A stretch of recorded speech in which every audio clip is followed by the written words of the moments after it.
Hello, BookTube, and welcome back to Rocket Summer, a BookTube event taking place just in the month of July, so I have been dilatory. I should not be letting any days go by. This was created by Michael K. Vaughan to celebrate classic science fiction. Science fiction extending from the very beginnings of the genre all the way through the 20s and the 30s and the 40s and the 50s, and then winding up in the 60s with a termination date of 1970. And I'm one of the co-hosts of Rocket Summer, but I have not been co-hosting well. I have not been sticking to those brackets. Instead, my Rocket Summer has taken on a different shape. I've been going back to, I won't always say masterpieces, but standard name recognition big books in the genre's history, rather than the lesser-known pulpy stuff that I've been accumulating for months. I've been buying every piece of old science fiction that I could find in anticipation of Rocket Summer without even guessing that I would be reading any of these name recognition stuff, and yet that's what I've been doing. And I've been really enjoying it. My opinions have been changing, sometimes going up, on works that I read decades ago, that I thought I knew exactly what I thought about them, and I'm finding all sorts of new reactions and sometimes higher estimations. And I've been reading a lot of Rocket Summer science fiction that I've not been recording videos about. So sorry about that. I'm going to try to make a Rocket Summer video every day for the rest of the month to make up for it. But last night, I usually don't fight against a trend like that. When a trend in my own reading happens like that, I tend to go with it. So I have been going with it. I've been embracing that. Just reading works of science fiction that everyone in science fiction knows and probably has read, and that even people outside of science fiction will have heard of these things. That's been just too fruitful for me to do otherwise. So I have been going to those books. And last night I threw a book on the pile that really, I intentionally wanted to test whether or not that revising opinion upward trend could go on. I picked a novel by Philip K. Dick, an author I don't like at all. I picked probably his most accomplished novel, The Man in the High Castle, and reread it last night. Now, this is it's certainly Dick's highest profile book right at the moment, because it was just recently adapted into a miniseries on cable that had some pretty effective moments in it. So a lot of people came to know about this book that wouldn't have known about it otherwise. But I've read this a couple of times. Always with a chip on my shoulder, always irritatedly, because by the time I got to reading this the first time, I already knew I didn't like this author. And then the second and third time that I read it, I knew that I didn't like the author, but I also knew that I didn't like the author's most fervent fans. And that is still true. And I'm deeply suspicious of that. Of myself. I'm deeply suspicious of myself, of whether or not I am disliking a book because I dislike the uses to which its most fervent fan base puts it. And that is definitely true here. Philip K. Dick is a dude bro author. He is dude bro embraced. There are young men between the ages of 18 and 25 who read nothing else. They just read Philip K. Dick, or they just read Stephen King, or there's just a very small number of male authors that they read and reread, usually pompously, usually sententiously, usually, ironically, it's usually very timid. These are the most timid readers in the world. So that they might act all rough and gruff and estimating. Look at Dick's later work today. But really, that's fear. That false gruff bravado in their voice is really fear. They wouldn't pick up a romance novel or a work of Jane Austen with a loaded pistol to their head.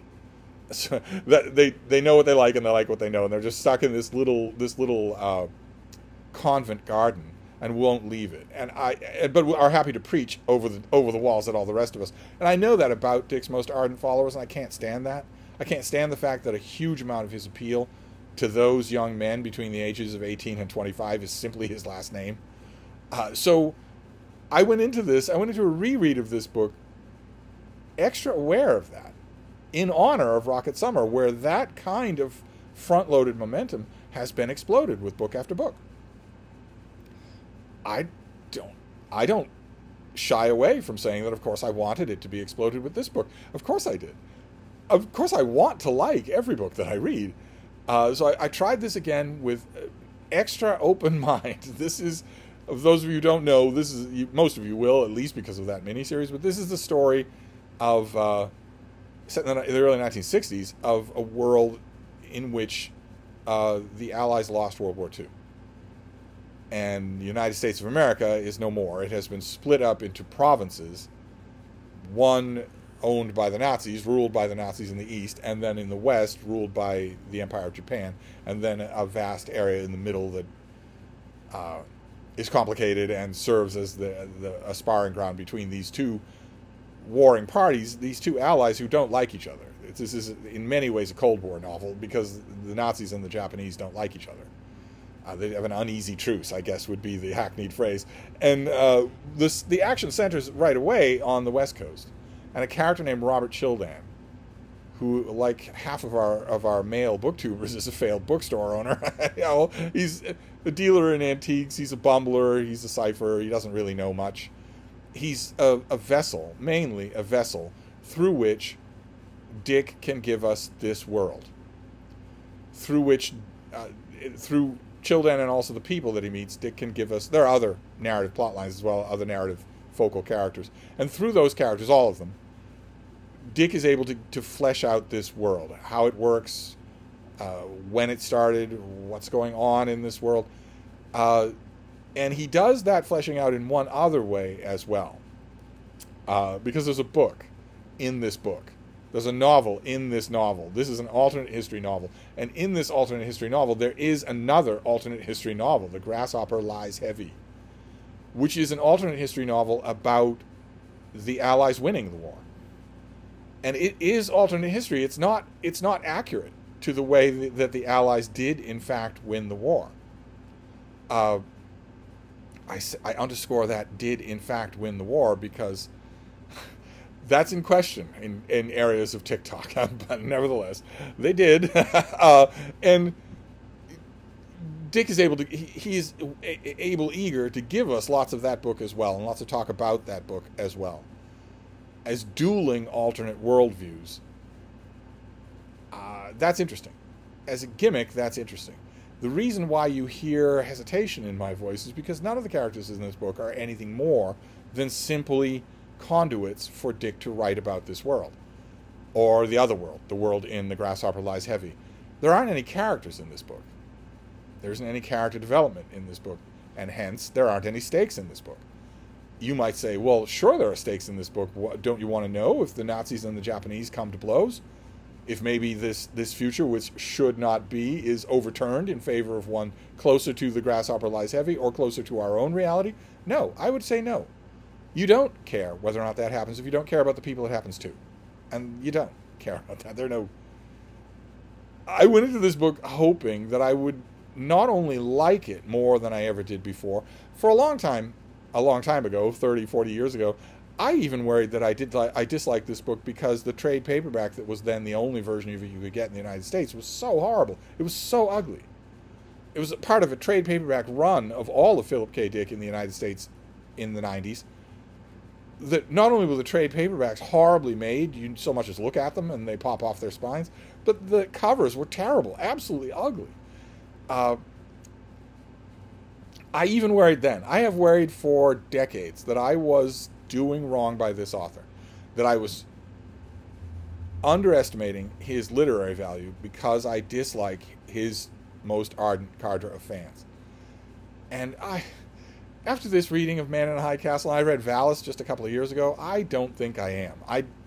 I don't think I am. I think that in terms of some aspects of what we expect from science fiction, you're giving us new ideas to think about, you're upsetting the apple cart, you're re-envisioning elements of the present world.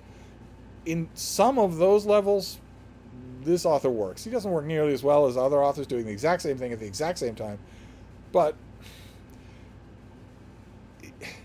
some of those aspects work. Some of, I guess, what we call the world building in Man in a High Castle is good. But it's not a good book. It's boring. It's totally flat and uninvolving.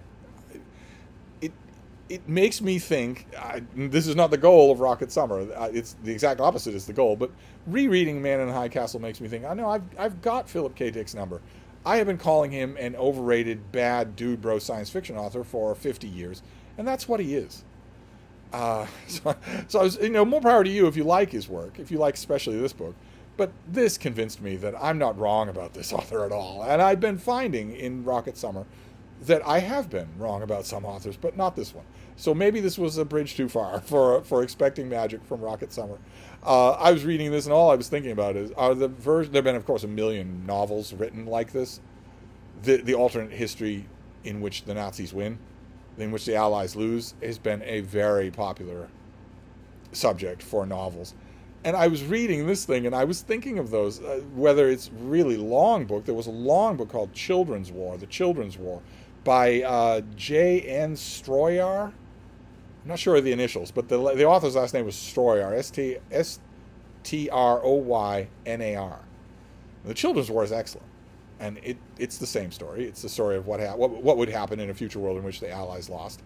But also, on a much shorter page count, there's a beautiful novel by Owen Shears. In fact, I think it was his debut novel called Resistance, which is also set in the same kind of world, but told in a completely different way.